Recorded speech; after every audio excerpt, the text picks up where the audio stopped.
Welcome to the monkey paradise!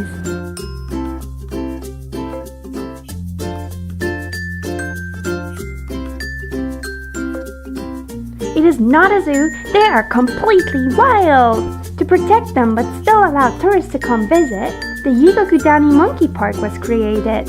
You pay an entrance fee and bow to simply observe the monkeys. No touching, no bathing, adore from afar. The park is open through all seasons, although winter is the most famous. The monkeys like to bathe in the natural hot springs. I like bathing in onsen too. In spring and summer, you might spot baby monkeys.